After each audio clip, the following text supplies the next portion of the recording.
Bueno, y pues algo que estaba mirando antes de la teología propia. ¿Qué significa teología propia?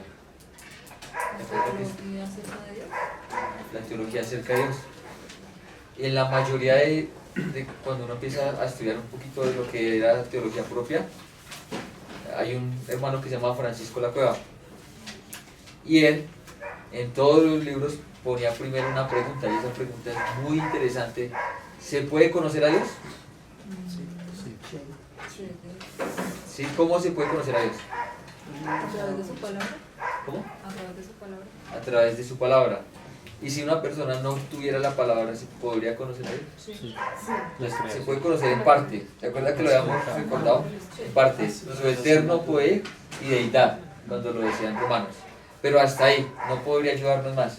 Y de ahí, cuando llegamos a la revelación especial, que es lo que dice la palabra del Señor, podríamos conocer a Dios.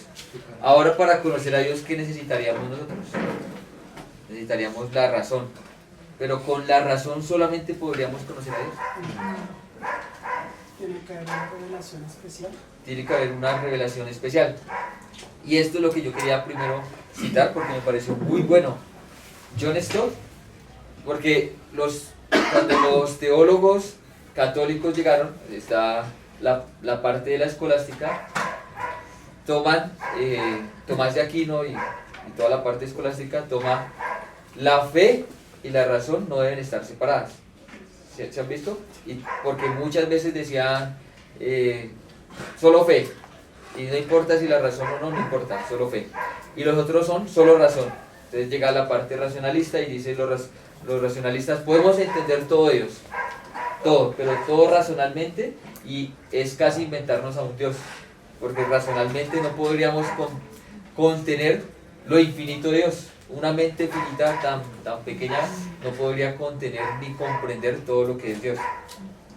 Entonces, John Stott, cuando está queriendo hablar acerca de esta parte de la fe y la razón, dice: la doctrina cristiana de la revelación, lejos de hacer innecesaria la mente humana, porque a veces quieren quitar la mente humana y decir solo fe, y ya, la hace realmente indispensable. A la mente humana la hace realmente, y le asigna el lugar que le corresponde, porque a veces podemos dejar la mente en otro lado. Entonces debe estar en el lugar que corresponde. No solamente es la razón, sino que tiene una parte que es el conocimiento, que me ayudará a entender un poco más lo que se decía.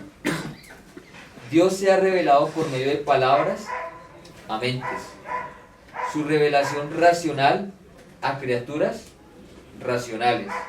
Nuestro deber es recibir su mensaje, someternos a él, tratar de entenderlo y relacionarlo con el mundo en que vivimos.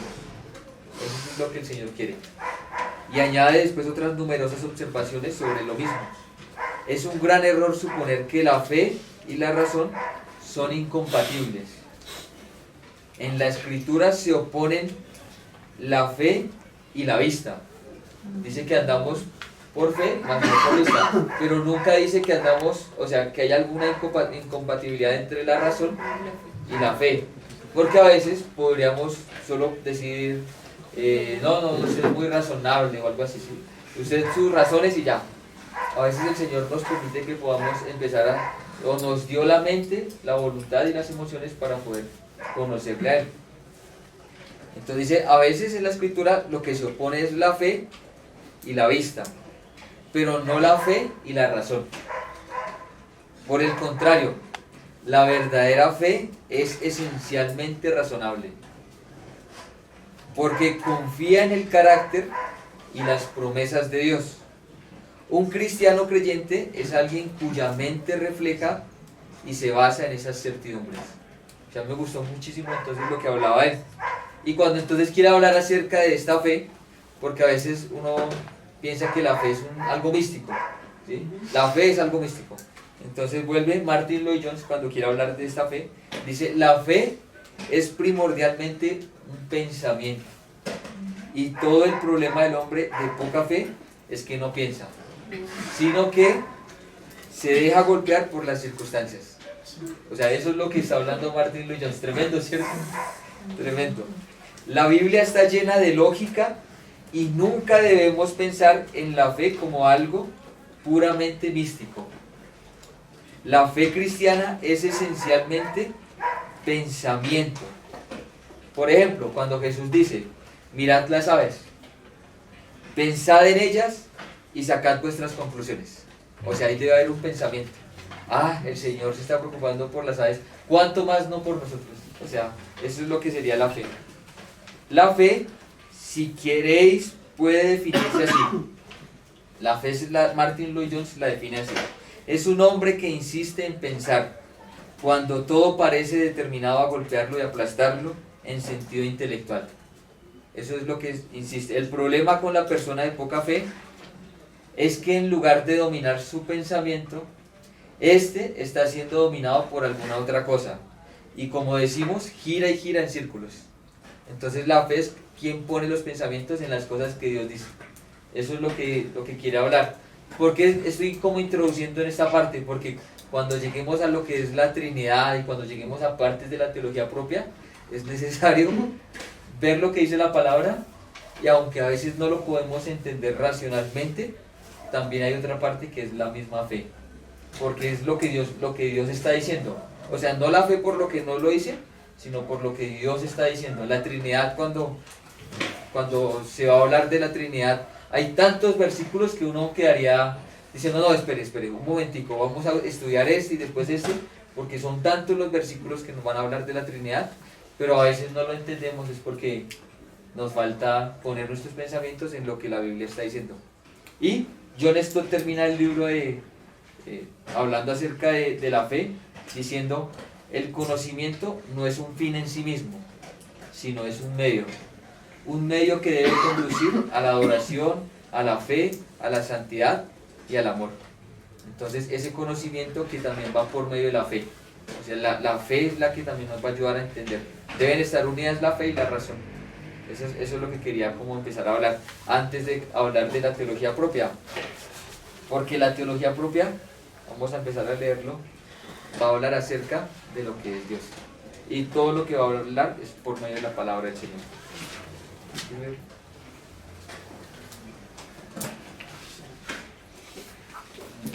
La página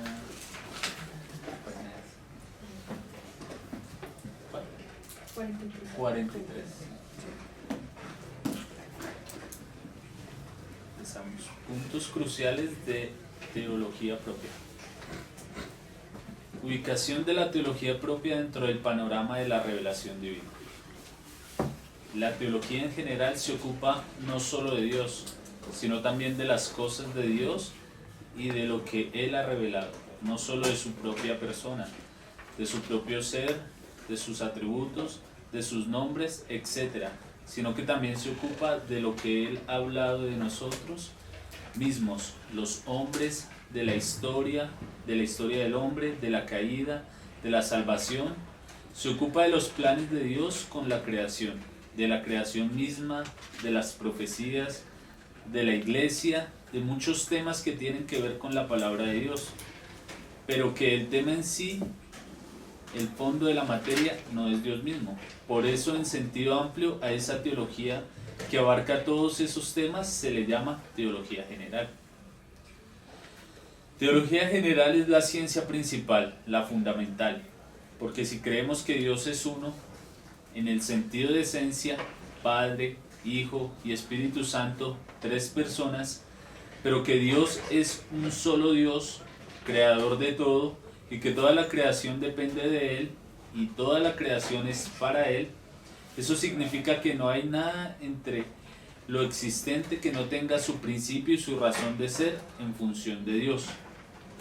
Por eso, la teología, aunque trata de Dios, trata también prácticamente de todo, puesto que todo tiene su sentido, su relación, su origen y su fin en Dios. Ya sea que caiga dentro de la cosmología bíblica o de cualquier otra rama, se incluye dentro de la teología general. En cambio, la teología propiamente dicha o teología propia se ocupa exclusivamente de Dios mismo. Ya no trata de las profecías, a menos que sean profecías acerca de Dios, No trata acerca del hombre, de la caída del hombre, de Luzbel, de los ángeles, de los demonios, sino de Dios mismo. Su campo de aproximación, su objetivo es más estricto, más restringido.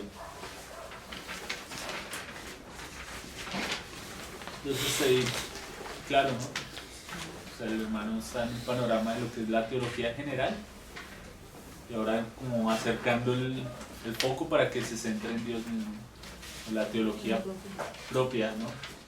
Mirar lo que Dios dice de sí mismo en su palabra. Ubiquemos ahora la teología propia dentro de la revelación divina. La teología general trata varios temas. El tema principal de la teología general es Dios, de lo que se ocupa la teología propia. La teología general se divide en varias ramas, según el tema que trate, porque encierra todo el depósito de Dios, el cual contiene todo lo que Dios ha revelado acerca de sí mismo y otras materias. Y esos temas fundamentales son Dios mismo, de lo cual se ocupa la teología propia, el propósito de Dios o los planes de Dios, teleología de la creación, teleología, la creación, cosmología, los ángeles, angeliología, el hombre, antropología, el pecado y la caída del hombre, amartiología, Jesucristo, cristología, el Espíritu Santo, neumatología, la salvación, soteriología, la iglesia, eclesiología, la consumación de las últimas cosas, escatología. Otros temas son tratados por las ciencias auxiliares.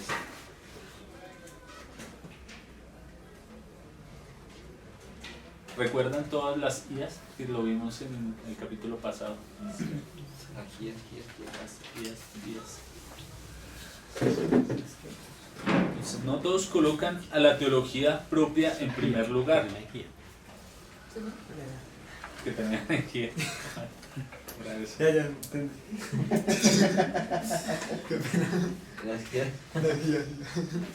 No había entendido. Ah, ya. No, pero el guía, ¿no? Sí. O sea, no le entendí la pronunciación ya. Ah, ya. No todos colocan a la teología propia en primer lugar, como la primera de las materias a tratar dentro de la teología sistemática. En este curso colocamos la teología propia en primer lugar por causa de que todo se origina en Dios, todo vuelve a Dios y el que da sentido a todo es Dios. La ubicación que se le da a la teología propia dentro del panorama general de la revelación divina depende del criterio con el cual se juzgue. La Biblia establece que es Dios el origen, sustento y sentido de todas las cosas, por lo cual ubicamos en el primer lugar de las materias a la teología propiamente dicha. Algunos autores colocan en primer lugar la antropología, porque comienzan a partir de la experiencia del hombre, entre ellos Schleiermacher, no colocan en primer lugar la teología propia, porque no parten de la revelación de Dios al hombre, sino de la experiencia del hombre buscando a Dios, una experiencia subjetiva. Si la persona juzga con un criterio subyacente de que el hombre es de donde parte el conocimiento, es el que piensa, el que quiere, el que intenta buscar, lógicamente que coloca primero la antropología. Primero estudia al hombre y como consecuencia de ese estudio descubre que el hombre es un ser religioso, que tiene necesidad de Dios y eso lleva al estudio de la teología, pero al final, o sea, a Dios como encontrado por el hombre, después de que éste ha pasado por las experiencias de la caída.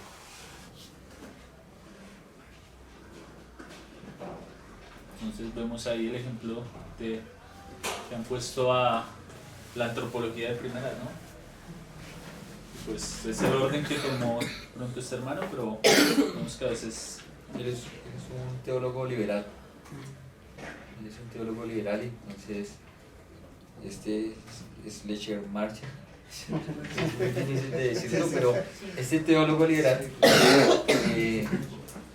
estuvo hablando más acerca como de lo que es el hombre, de lo que piensa el hombre, toda esta parte. Puede llegar al error, Claro. centrar Sí. todo en el hombre. Todo se centra en el hombre. Entonces, en nuestro curso, primeramente partimos de Dios. Porque creemos que es primeramente Dios el que es y el que hace. Segundo, es Dios el que baja, el que busca al hombre, el que se revela al hombre, el que proporciona el vestido al hombre, el que realiza al hombre. Es el primero y Él es el último. Otros colocan en primer lugar la soteriología, la cristología, porque dicen que es en Cristo donde se conoce a Dios. En Cristo se consuma la revelación divina y que el propósito de la revelación divina es la salvación. Y es por eso que comienza con estas dos áreas. Sin embargo, pensamos que para comprender mejor a Cristo, divino y humano, siendo la segunda persona de la Trinidad, que se encarnó, es necesario conocer primero del Verbo de Dios, de la personalidad de Dios, de la Trinidad de Dios, y también conocer al hombre, la naturaleza humana, la composición humana, y poder entender Cristo. Por eso empiezan con cristología en primer lugar. Entre los que colocan la cristología y la soteriología en primer lugar está el famoso autor Strong, el autor de una también famosa concordancia.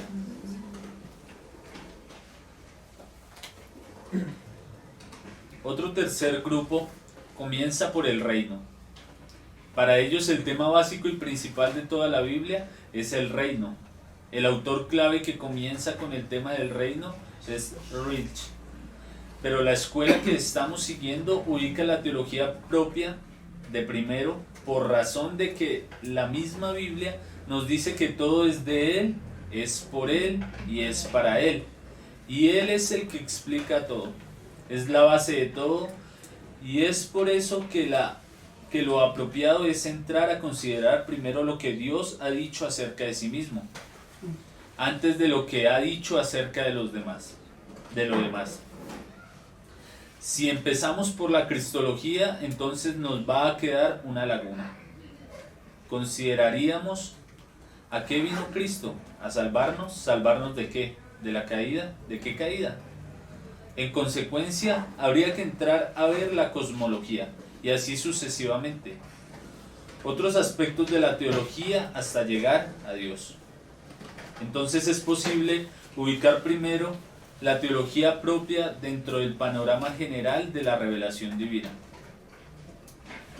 Eso no significa que las otras escuelas necesariamente tengan equivocado el criterio de empezar por otro aspecto. Eso depende más bien de la estrategia.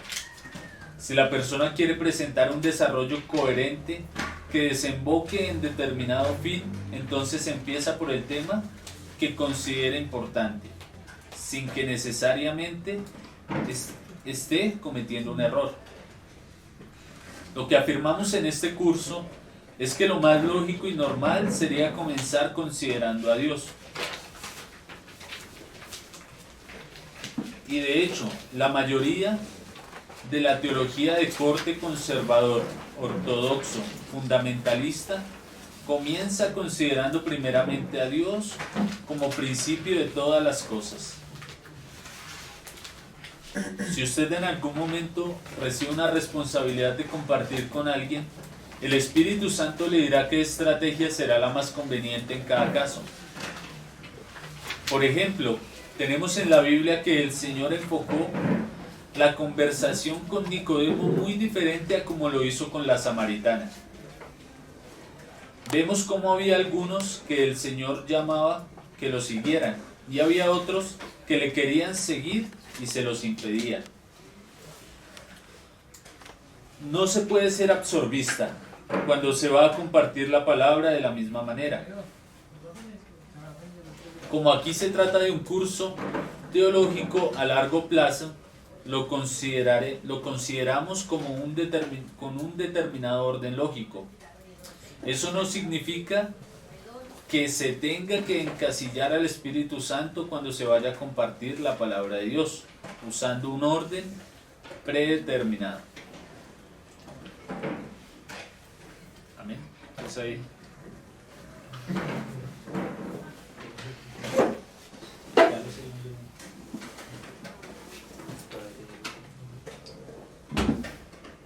Hasta ahí va claro, ¿no? O sea, el hermano pone el orden de por qué se inicia el curso de esta manera, para que podamos tener un concepto claro acerca de Dios, para poder entender las demás cosas. ¿Preguntas ahí? ¿Alguna pregunta? ¿Preguntas? ¿O algún aporte? ¿O alguna inquietud? Viéndolo desde el punto de vista que lo coloca el hermano, es lo más lógico que se debe hacer, ¿no? Sería realmente el comienzo de primeramente quién es Dios, porque creo hizo la creación, después cómo fue la caída. Pero sí, como lo explica el hermano, si empezamos con Cristo, quedaría una laguna, un vacío. Y es muchos que llegamos al Evangelio con esa laguna. Incluso hablaron fue de Cristo, la caída, pero no habíamos conocido cuál fue el principio, por qué creó el Señor todas las cosas. Dios mío. Entonces sí es muy bueno empezar por este tema, conociendo primero a Dios y cuáles son sus propósitos. Sí.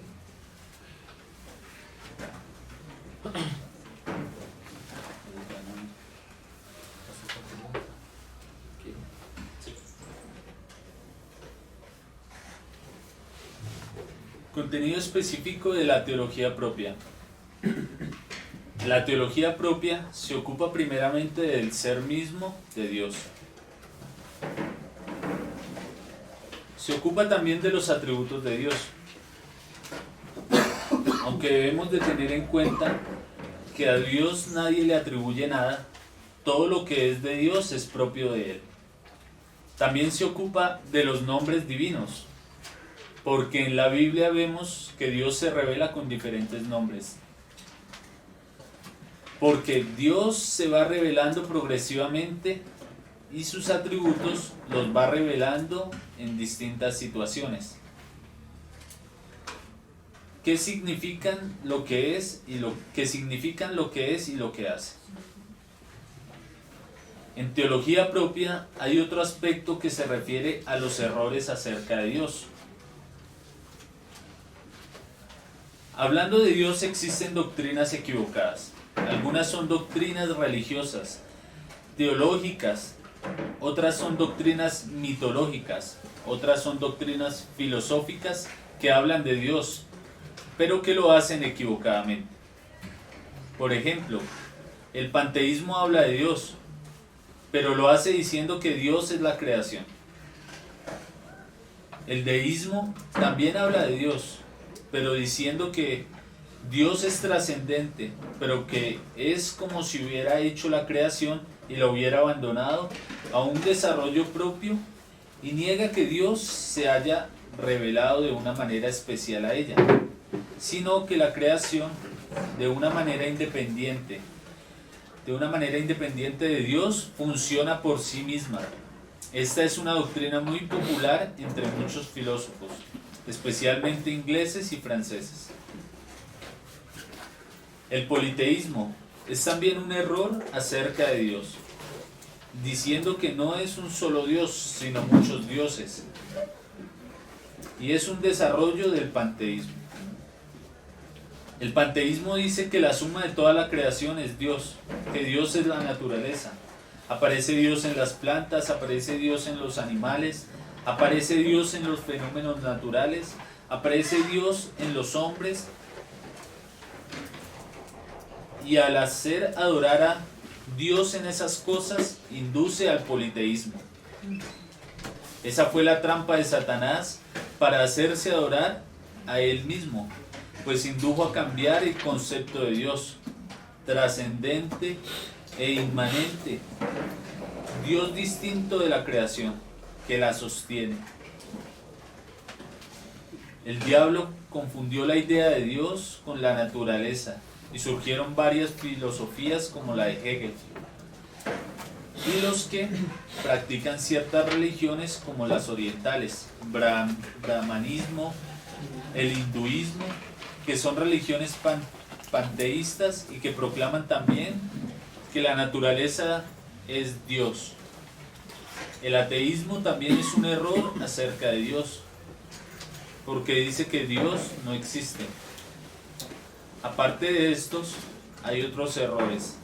Esos distintos errores acerca de Dios, con su descripción y su refutación, se tratan en una parte de la teología propia.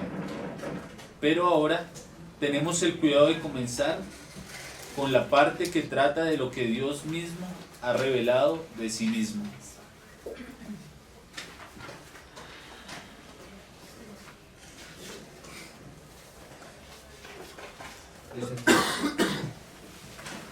¿Qué vamos a estar estudiando entonces? ¿Cuál sería el contenido que vamos a estar estudiando de la teología propia? Las otras religiones ¿Cómo? que se han enfocado a las otras religiones que Enfocado, sean, desviado. sí, de cierta manera por dar una El ser lo que mismo de Dios He comenzado a conocer a sí mismo, Muy bueno. Lo que Dios ha revelado de sí mismo. del ser mismo de Dios y cómo Él se da a conocer a los hombres. Así lo que Él ha hablado de sí mismo, cómo Él es, sus atributos, su forma de ser, su carácter, su esencia. Eso imparte, digamos, pues, como digamos el hermano Gino lo mencionaba anteriormente, la Trinidad, que es Dios en un ser, pero en esencia tres personas que subsisten en un solo Dios creado. Bueno, entonces, La idea de otras religiones con respecto a Dios también nos hablaba. Y otra parte son los nombres que le atribuyen a Dios, que son Los nombres que Dios ha revelado de sí mismo en su palabra. Para reflejar aunque a él no Dios. se le atribuyen a él mismo. Sí, el hermano nos Sí, va a eso hablar es eso. colectivo. Creo que la parte más importante es la centralidad de Dios, el gobierno y el señorío completo de Dios ante la creación y ante todo, porque la soberanía y los atributos de Dios que por ende los conocemos a través del mismo, pero que en la teología propia se pueden distinguir a través de la palabra. Sí, ahí lo acabaron de decir los hermanos. o sea que diríamos que claramente que al estudiar el ser mismo de Dios, como digamos se conoce, pues como digamos el hermano Gino aquí digamos, empezó a hacer una aclaración de aquellas teorías, mitologías y filosofías que tenían acerca de Dios, pues claramente las vamos a diferenciar, vamos a saber que digamos están erradas, están equivocadas en la forma de cómo digamos, creen y piensan que es Dios. Como decía el politeísmo, que hay muchos dioses, pero claramente Dios ha dicho que solo hay un Dios vivo y verdadero.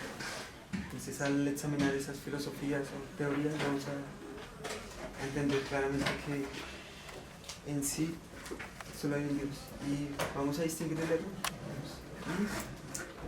Bueno, vamos a ir.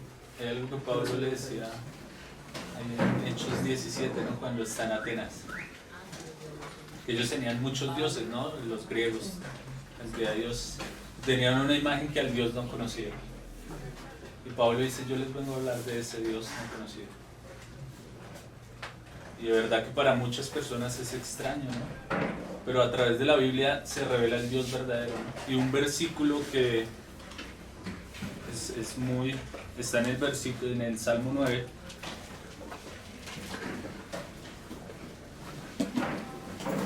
En el versículo 10 dice, en ti confiarán los que conocen tu nombre por cuanto tú, oh Jehová, no desamparaste a los que te buscaron. Entonces, hermanos, el conocer, bueno, la teología propia o lo que Dios ha revelado de sí mismo da confianza al creyente. Porque hoy en día es, o sea, a veces la falta de fe que hay en medio del pueblo cristiano, porque no se conoce lo que Dios ha revelado en su palabra acerca de sí mismo. O sea, hay un concepto distorsionado de Dios en su ser, en sus atributos, en su persona, esencialmente, ¿no? Como lo que constituye a Dios, al Padre. Hay errores en cuanto al Padre, hay errores en cuanto al Hijo, hay rechazo a la persona del Espíritu Santo. Entonces es importante que, bueno, que el Señor nos permita poder ver de pronto un pincelazo, pero que no quede como vacíos en nosotros acerca del ser de Dios, ¿no? Que es lo que ha habido en medio del pueblo del Señor. Que a veces hay, como dicen muchos, analfabetismo bíblico, y a veces es pereza, a veces de pronto hay lugares en los que no les importa esto en nada, pero el cristiano verdadero quiere conocer a Dios. De verdad que yo pienso que es una de las bueno, la área fundamental, ¿no? El Señor Jesucristo en la oración que Él hace allá en Juan 17, Él dice: la vida eterna es esta, que te conozcan a ti, el único Dios verdadero, y a Jesucristo a quien tú has enviado. Entonces empieza la eternidad para nosotros desde el momento en que decidimos, bueno, en que el Señor nos ha puesto ese sentir de conocerle a Él, de poder entender quién es Dios. Y de verdad que es algo que es maravilloso. O sea, lo que el hermano Gino nos va a dar es una introducción, pues con la ayuda del Señor nosotros esperamos poder complementar un poco, también con varios material que ha dejado el hermano Gino un poco más extenso, y también de otros autores, para que no quede esos vacíos. Y sería bueno que cada uno pudiéramos tener un cuaderno de apuntes, hermano. De verdad que la cantidad de versículos que vamos a ver en cuanto al ser mismo de Dios, para poder entender por qué hay un Dios pero son tres personas, y es necesario que nosotros tengamos esos apuntes, porque la Biblia misma es la que nos va a dar testimonio de eso. Entonces es importante que, bueno, que podamos hacerlo de esa manera, ¿no? Poder tener un cuaderno para llevar los apuntes, poder diferenciar, bueno, todos los errores que el hermano mismo nos venía hablando, poder conocer los atributos de Dios, que también es algo bien importante, y de verdad que es algo que nos va a dar a nosotros una fe que nos va a fortalecer la fe, de verdad. Conocer los nombres de Dios, lo que Dios, cómo Dios se ha querido revelar a su pueblo. Entonces es bien importante, hermanos. Hermano, ¿cuál fue la otra cita que dijiste primero? Hechos 17. No recuerdo bien el versículo, pero es Pablo, está en... Si quieren lo buscamos y lo leemos.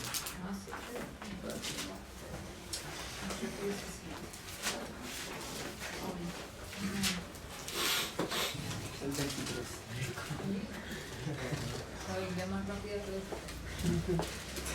Si quieren lo leen, hermano. ¿Lo leo? Sí. Qué pena, un momento. 23. Dice: porque pasando y mirando vuestros santuarios, hallé también un altar en el cual estaba esta inscripción: al Dios no conocido, a que vosotros adoráis, pues sin conocerle es a quien yo os anuncio. Ahí hay una... Bueno, es que yo estaba pensando mucho en esa pregunta de si se puede conocer a Dios. ¿Por qué? Es buena. Porque es una pregunta que todo el mundo la necesita, o todo el mundo la hemos hecho en algún momento. Si podemos conocer a Dios. Entonces, cuando empezamos a ver aún ese versículo que está diciendo Hechos 17, que tenían muchos dioses, era porque el hombre después del pecado empieza a haber una corrupción en su mente. Y habla en la Biblia que hay un velo. Y ese velo, según a los Corintios, dice que Satanás cegó el entendimiento para que no pudieran conocer la realidad, conocer el Evangelio de Jesucristo. Cuando se está hablando de ese velo, entonces, aunque el hombre podía conocer algunas cosas que es el eterno poder y su deidad, aunque podía conocerlo porque el Señor lo dejó visible para todo, con su razonamiento entenebrecido y con nuestros pensamientos entenebrecidos, no vamos a poder conocerle, sino que lo que vamos a empezar es a llenar de Dios es todo. El panteísmo, el politeísmo, todo esto es por causa de que nuestra mente está entenebrecida. Entonces, al tener la mente entenebrecida y Jesús diciéndole a un Nicodemo que los hombres no quisieron acercarse a la luz, entonces quisieron estar más en tinieblas, pues eso es lo que pasa con nuestra mente, ¿no? Está entenebrecida, entonces no se va a poder conocer a Dios, y van a haber dos extremos. Eso lo ha explicado un poco más Francisco La Cueva.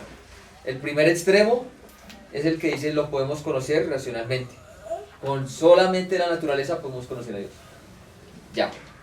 Y llega la parte de la revelación especial, pero con esa revelación especial necesitamos un poco también de filosofía. Entonces empiezan a meter racionamiento, los católicos tienen esa parte. Y la otra, que es Karl Barth, en donde llega y dice, es que es un Dios tan grande que no podríamos conocerlo. Los católicos dicen, hay una luz, o sea, Andrés también un día lo estábamos hablando con Andrés, porque los católicos también algunos lo toman, en donde dicen, es como el sol, esa luz tan grande, que si nosotros viéramos al sol cerraríamos los ojos. Entonces no vamos a poder conocer a Dios, porque como esa luz es tan grande, entonces nosotros cerraríamos nuestros ojos y no lo podríamos conocer. Y Karl Barth, cuando quiere hablar acerca de que si se puede conocer o no, el otro extremo, donde dice, no se puede según él hablar de Dios, sino solo podemos hablarle a Dios. ¿Por qué? Porque cuanto más se revela, más se nos oculta. Entonces no se podría conocerlo, porque entre más haya luz, más nosotros cerraríamos los ojos y no podríamos conocerlo.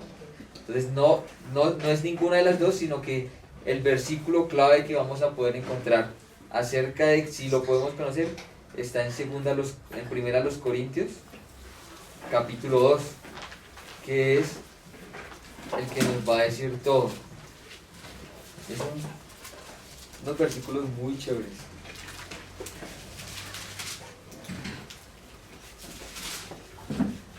Desde el versículo 6. Y ahí nos podría mostrar que es para poder conocer a Dios, es necesario lo que dijo Jesús, para poder conocer a Dios realmente, completamente, no todo, sino lo que Él ha querido revelarse, porque es tan infinito, es tan grande, tan trascendente como lo ponen, que no podríamos a plenitud. Vamos a tener toda nuestra eternidad para conocerlo, toda nuestra vida con el Señor, porque no es eternidad, sino nuestra vida con el Señor, para poder entenderle. Pero lo que Dios quiere que nosotros le conozcamos, lo ha revelado. ¿Y dónde lo ha revelado? Por medio de su palabra. Entonces mire estos versículos que nos empiezan a mostrar eso. Dice en el versículo 6, sin embargo, Pablo está hablando, hablamos sabiduría entre los que han alcanzado madurez. Y sabiduría no de este siglo, ni de los príncipes de este siglo que perecen. Entonces hay una sabiduría que es mucho más que la sabiduría de este siglo, de esta sabiduría que todos podríamos hablar, del racionalismo, de todos los tipos, del existencialismo, de todas las filosofías que han querido llegar. Van a hablar de otra sabiduría, pero dice de los que han alcanzado madurez. Mas hablamos sabiduría de Dios en misterio. ¿Qué es esa palabra misterio? Cuando hablamos misterio, ¿qué es misterio? Porque Está como oculto, no ha sido revelado. algo que está oculto y que no ha sido revelado. Entonces, a veces esa palabra misterio lo podríamos tomar como, es un misterio y no lo podemos conocer. Y ya. Entonces la Trinidad es un misterio, ya, no queremos seguir hablando de esto. Y podríamos dejarlo, no, el Señor es un misterio que estaba oculto, pero que el Señor lo ha estado mostrando. Cuando hablan de misterio con otra palabra, después les voy a decir qué palabra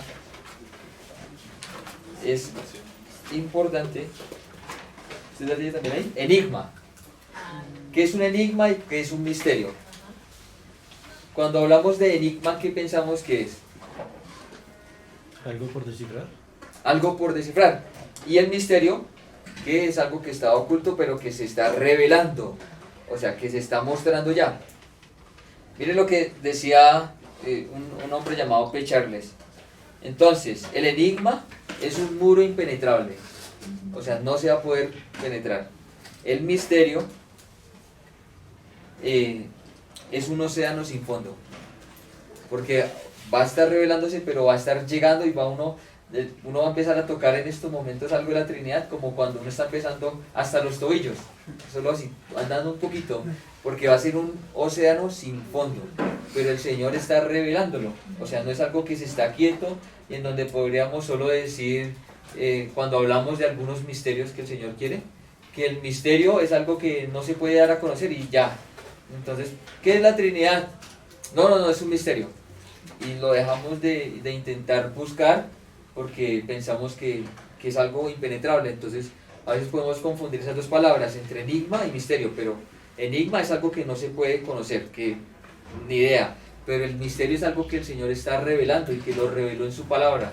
Y toda la palabra nos está mostrando acerca de estos misterios que para nosotros estaban ocultos en otro tiempo, pero que ahora el Señor los empieza a mostrar. Y por eso cuando Hebreos llega y dice, Dios habiendo hablado de muchas formas, de muchas maneras, antes a los padres por los profetas, ahora, en estos postreros días, nos ha hablado por el Hijo.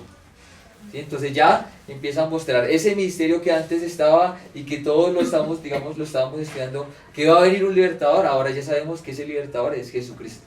Entonces eso, todo lo que estaba antes oculto de mi Redentor, cuando Job dice, yo sé que mi Redentor, ya sabemos que ese Redentor es Jesucristo. O sea, todo lo que estaba antes, el Señor empieza a mostrarlo. Entonces, aún. Bueno, digamos, con relación a lo que está hablando, Romanos 16, versículo 25 al 27, dice, y al que puede confirmaros, según mi evangelio y la predicación de Jesucristo, según la revelación del misterio que se ha mantenido oculto desde tiempos eternos, pero que ha sido manifestado ahora, y que por las escrituras de los profetas, según el mandamiento del Dios eterno, se ha dado a conocer a todas las gentes para que obedezcan a la fe, al único y sabio Dios, sea gloria mediante Jesucristo para siempre. Amén. Tremendo versículo, ¿cierto? El versículo nos ayuda, se ha manifestado. Entonces, el misterio es algo que empieza a ver luz, a quitarse el velo que antes, como también según a los Corintios nos lo va a decir, que los judíos todavía leen, pero como si tuvieran un velo, leen todo el Antiguo Testamento como si tuvieran velo, pero los que han creído en el Señor Jesucristo, se les ha quitado el velo. ¿Sí han leído ese versículo? Los que han creído en el Señor Jesucristo, se les ha quitado ese velo. Entonces, para poder entender y para poder conocer al Señor es porque ya nuestra mente, que estábamos muertos en nuestros delitos y pecados, ahora el Señor empieza a darnos entendimiento, a alumbrar los ojos de nuestro entendimiento y a darnos una nueva mente, que es la mente de Cristo, cuando lo dice en Corintios. Entonces, bueno. Acá hay una definición más de misterio. No es normal que hablar de la Trinidad y él habla de un misterio, ¿no? Pero él dice, antes de seguir, quiero explicar qué es el misterio. El misterio no es una verdad de la que no podamos saber nada, sino una verdad sobre la que no podemos saberlo todo. Y pues hay un versículo, bueno, Pablo en 1 Timoteo habla del misterio de la piedad, ¿no? Y no es algo que no podamos conocer de la piedad, sino que él mismo va a decir, Dios fue manifestado en carne, justificado en el Espíritu, visto de los ángeles, predicado a los gentiles, creído en el mundo y recibido arriba en gloria.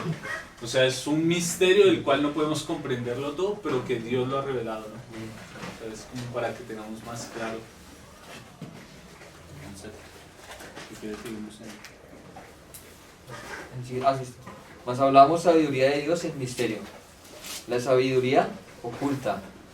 la cual Dios predestinó antes de los siglos para nuestra gloria. Entonces ya estaba algo oculto, pero ahora empieza el Señor a manifestarlo. La que ninguno de los príncipes de este siglo conoció. O sea que en estos momentos la única forma para conocer a Dios es por medio de su palabra. No hay otra forma. No hay otra parte para poder conocer al Señor, sino es por medio del mismo Espíritu Santo revelándonos. Si no, no que ninguno de los príncipes de este siglo conoció. Porque si la hubiera conocido, nunca habrían crucificado al Señor de gloria. Antes bien, como está escrito, cosas que ojo no vio, ni oído oyó, ni han subido en corazón de hombre, son las que Dios ha preparado para los que le aman. Pero Dios nos las reveló ¿a quiénes? A nosotros por el Espíritu. Es la única forma para poder... Hay otra parte que subrayaba harto, porque a veces pensamos de la teología. Dice, Dios no revela cosas inútiles o de mera erudición bíblica. Dios no va a revelar cosas inútiles, sino que toda su palabra está orientada hacia la vida. Y los textos bíblicos sobre la trina deidad, sobre la Trinidad, son claros, son copiosos y son prácticos. Porque a veces uno leyendo dice, bueno, Señor, ¿cómo puedo practicar acerca, o cómo puedo aprender, o qué puedo más vivir, entendiendo más de la Trinidad? Andrés en un libro estaba hablando de si uno podría también vivir una vida entendiendo lo que la Trinidad dice. Porque algunos van a decir, no, pues esto al fin y al cabo no es tan importante acerca de la Trinidad. Esto no es tan necesario. O pues es un misterio y como es misterio, pues no me va a influir en nada. Sino que cuando uno empieza a entender qué es la Trinidad, el Señor permita que podamos entenderlo. Porque estoy entre todos ustedes porque no lo he entendido. Estamos todos queriendo entender y conocer un poco más quién es el Señor. Y por eso es necesario que el Espíritu Santo sea revelándonoslo. Porque el Espíritu todo lo escudriña aún lo profundo de Dios. Porque ¿quién de los hombres sabe las cosas del hombre, sino el Espíritu del hombre que está en él? Así tampoco nadie conoció las cosas de Dios, sino el Espíritu de Dios. Y nosotros no hemos recibido el Espíritu del mundo, sino el Espíritu que proviene de Dios, para que sepamos lo que Dios nos ha concedido.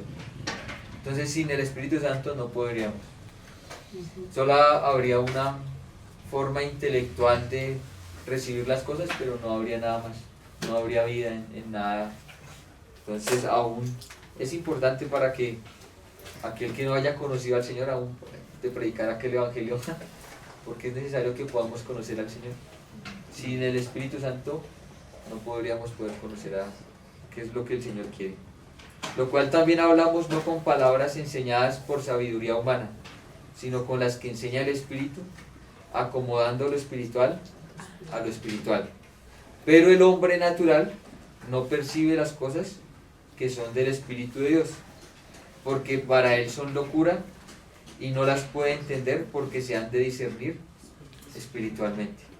Entonces sí se puede conocer al Señor, pero ese conocer al Señor es solamente una dependencia también del Espíritu Santo, que el Espíritu Santo sea revelándonos quién es el Señor. Es la única manera. Las personas o la forma filosófica o algunos tipos de métodos que se utilizaron para conocerlo, si no estaba pegado a lo que decía la palabra de Dios, no servía de nada, porque también fue utilizada gracias al Señor la filosofía, y gracias al Señor fue utilizada muchas cosas que utilizaron los de la patrística para entender, pero era porque estaba pegado a la palabra del Señor. No era porque fue algo natural y ya, sino que era porque estaba pegado a la palabra del Señor.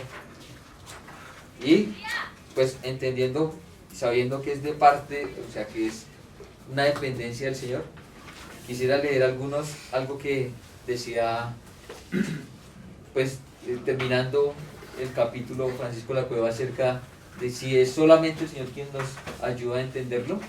Entonces termina así él hablando: el estudio fructífero de cualquier tema teológico, especialmente de un tema tan intrincado y al mismo tiempo tan fundamental como el que vamos a estar estudiando, es necesario mucha oración. No se olvide que Karl Barth, aún el que estaba diciendo que entre más podría conocer al Señor, más no lo entendíamos, Karl Barth dice: el objeto de la teología no es algo, sino alguien. No es un ello, sino él. Y más adelante dice: la teología propia ha de tener un...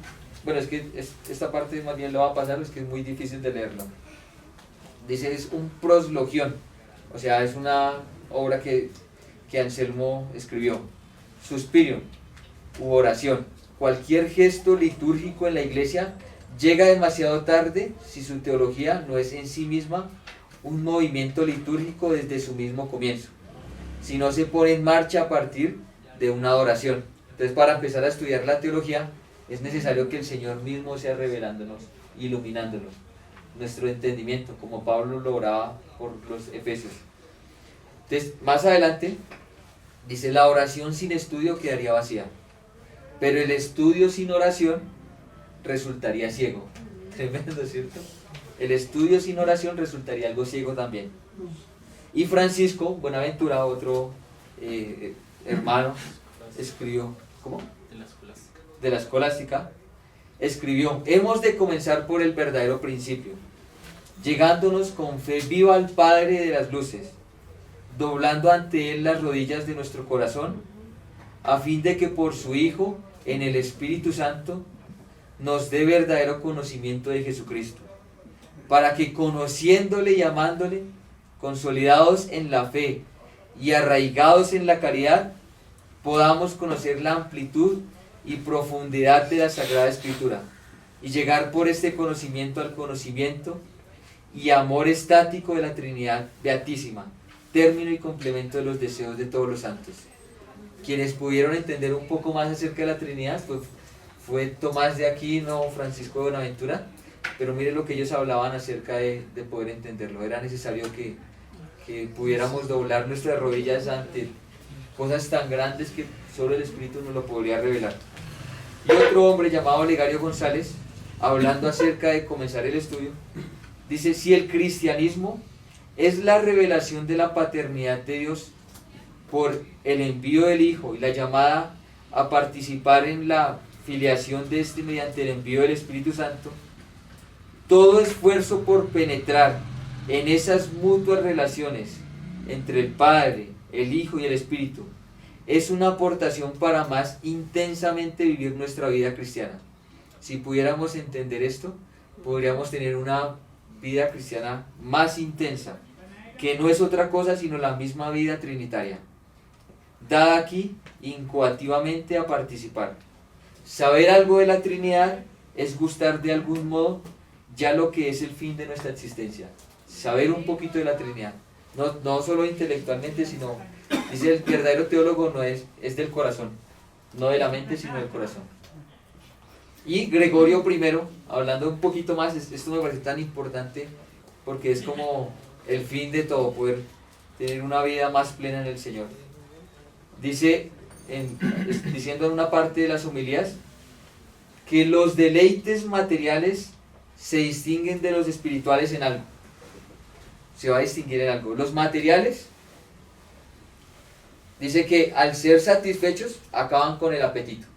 Ese es un deleite material. Al ser satisfecho ya no quiero más eso. Mientras que los espirituales, al quedar cumplidos, engendran más apetito de disfrutarlos. Tremendo, ¿cierto? Lo que dice. Hay un mayor apetito. Y Agustín, terminando hablando de esos apetitos, dice: se le busca a Dios para que sea más dulce el hallazgo, y se le encuentra para buscarle con más sabiduría. Entonces, como ese tipo de conocí un poquito más del Señor y que hay un deseo más para poder conocerle más, mayor, porque ese sería el mayor deseo y el mayor deleite espiritual, no material.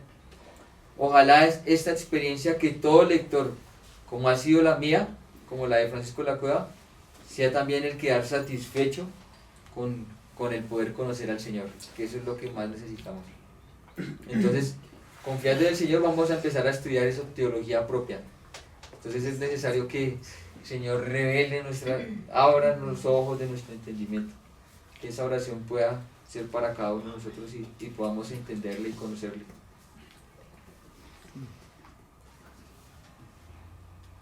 Señor, nos ayude.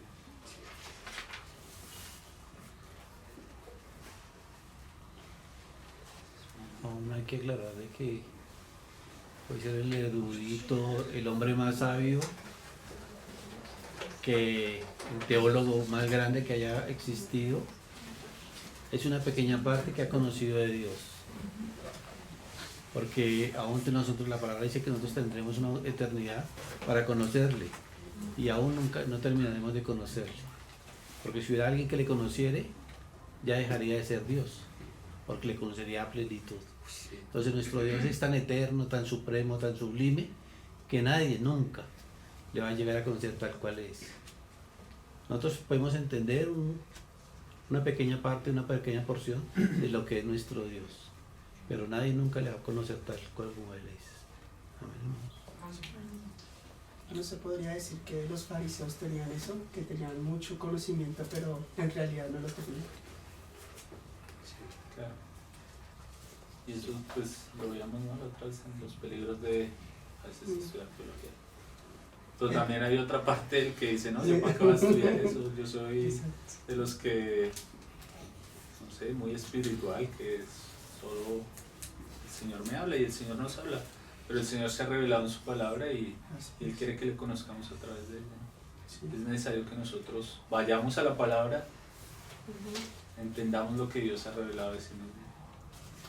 Es algo que dejar cualquiera pensando. ¿Quieren conocer a Dios? ¿Quieren conocer a Dios? Sí, yo creo que eso fue lo que le pasó a Pablo, ¿no? Que él tenía mucho conocimiento, pero hasta que el mismo Señor se le apareció, el mismo le reveló todo. Que sea también revelando a nosotros. Me parece también interesante lo que dijo el hermano con respecto a lo que nombraba también el centurión, ¿no? De que decía, no soy digno de estar delante de ti, pero aún así te pido que sanes a mi siervo. Sí, o sea, reconoce que no es digno de estar ante el Señor ni nada de eso, pero no se va a apartar, sino aún así está ahí, está pidiéndole al Señor. Sí. Y es importante también, algo que se recalca y que lo recalcaban harto el hermano acerca del conocer al Señor, es que segundo a los Corintios lo dice así, 3:16, pero cuando se conviertan al Señor, el velo se les quitará. O sea que la única manera para poder empezar a conocer al Señor y toda una vida, como decíamos, toda una allá con el Señor, es cuando nos hayamos convertido para el Señor, cuando nuestros pensamientos, nuestros deseos quieran empezar a conocer al Señor. Si no, no se va a poder quitar ese velo y solo podríamos tener algo de lo que es Dios y llegaríamos a un extremo, a otro extremo, pensaríamos que Dios es esto, que Dios no es esto, que la maldad es más grande que Dios, porque los ateos tienen mayor la maldad que Dios. Y por eso dicen, Dios no existe porque hay tanta maldad que Dios no existe. Entonces, pero es por causa de que tenemos un velo y que Satanás cegó dice que el príncipe de este siglo cegó el entendimiento para que no pudiéramos conocer la gloria del mismo evangelio.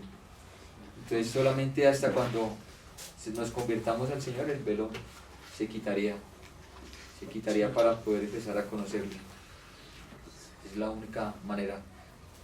Mientras que estábamos leyendo un poquito, estaba leyendo los salmos, y los salmos es pura teología propia. O sea, los salmos, si uno quiere estudiar teología propia, es los salmos, todos los salmos. Pero lo chévere de cada salmo era que es un conocimiento de Dios práctico. Porque, por ejemplo, David está diciendo, Señor, me van a matar, pero tú eres un Dios justo. Entonces ya voy a confiar en ti, puedo callar, mi alma puede estar callada en ti, puedo esconderme en ti porque tú eres un Dios justo. O sea, no era algo en donde decía, bueno, entonces voy a comenzar a hacer algo por mi propia cuenta, sino que ese mismo conocimiento del Señor lo llevaba a poder vivir otra vida, ¿no? Igual que cuando lo veíamos en Abraham, cuando el Señor se le revela diciendo, yo soy el Todopoderoso, anda delante de mí. ese conocimiento de quién es Dios, Abraham pudo andar en adelante y pudo creerle y entregar a su mismo hijo. Dice que sabiendo que él era poderoso para aún darle vida, o sea, para volver a resucitar a Isaac. Entonces sabía que era poderoso y el Señor lo que le reveló era que era el todopoderoso. Entonces ese conocimiento mismo de lo que Dios se le había revelado a Abraham lo ayudó a continuar. Y a Jacob, a Isaac, el Señor se les mostraba: yo soy el mismo Dios de Abraham. Y ese mismo conocimiento de Dios, hubo un caminar en Isaac diferente, hubo un caminar en Jacob que poco a poco se va viendo, ¿no? Entonces, Señor, permita que podamos conocerle, que es lo que quiere el Señor, que no se enorgullezca el sabio de su sabiduría, ni el rico de sus riquezas, ni el poderoso de su poder, sino que si alguien se quiere enorgullecer, que se enorgullezca de conocerme. Entonces es lo que el Señor quiere. Hay una frase de Tozer que dice que la paradoja del alma que ama a Dios es encontrar a Dios y continuar buscándole toda la eternidad. ¿Y sabes qué es así, no? O sea, conocemos a Dios pero queremos cada vez más. Y es lo que demuestra si verdaderamente le hemos amado. Si verdaderamente amamos a Dios, vamos a desear conocerle más.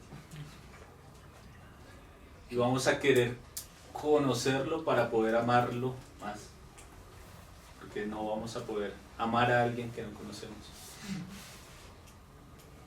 Y uno ve que la Biblia muestra lo que yo hablaba, el ejemplo de Abraham. Dios se reveló a Abraham y eso hizo que Abraham más adelante, fuera firme en todo lo que el Señor le pedía, ¿no? Pero vemos que a todos aquellos que tomaron lo que Dios había revelado de una manera ligera, pues eran los que desobedecían fácilmente,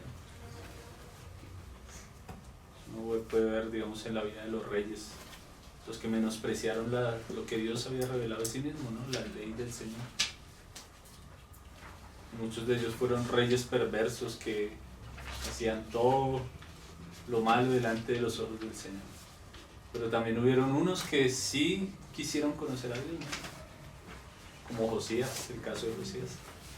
Encontró el libro de la ley del Señor y se dio cuenta que estaba viviendo de una manera impía porque Dios es un Dios santo.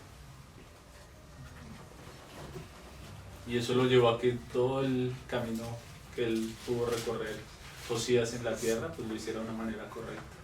Porque tenía un conocimiento claro de Dios.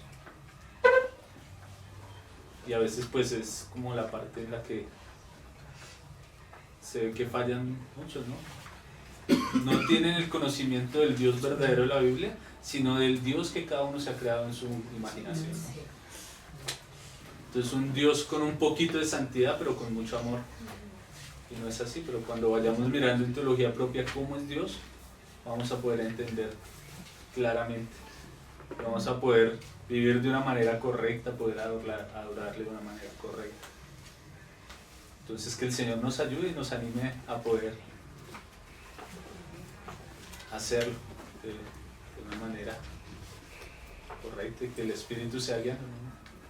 Y vamos a darnos cuenta que entre más conozcamos al Señor, más de lo que el Señor nos va a revelar a nosotros se va a ver reflejado en nuestras vidas, ¿no? O sea, no vamos a ver que nuestros corazones se endurecen, sino que nuestro corazón cada vez se va a conformar más a lo que Dios es. Y es lo que uno lee en la Biblia, digamos, los apóstoles que conocieron del Señor, más adelante el carácter de ellos en la forma de escribir, eran corazones amorosos, corazones que se daban por los demás, así como el Señor mismo lo hizo. Entonces, de verdad que es algo que solo vamos a poder entender los bordes, ¿no? Como decía Job, los bordes de los caminos del Señor. Entonces, el Señor nos anime, nos ayude. Hoy quisimos como hacer como una pequeña introducción, ¿no? O sea, leer lo que el hermano Gino nos da de introducción. Él ya va en la siguiente parte del libro, va a entrar a hablar de lo que es el ser mismo de Dios, ¿no? Y en ese ser mismo de Dios pues vamos a poder ver cómo Dios es uno, pero son tres personas. Y esas tres personas son el único Dios verdadero. Y bueno, y más adelante vamos a poder, el hermano Gino también trata la parte de los atributos y los nombres de Dios y también habla de los errores que han habido acerca de Dios. Entonces, pues con la ayuda del Señor nosotros pensamos también tomar el orden que el hermano da poder dividirlo de las tres maneras, ¿no? De las tres formas. Y bueno, y el apéndice sería los errores acerca de Dios.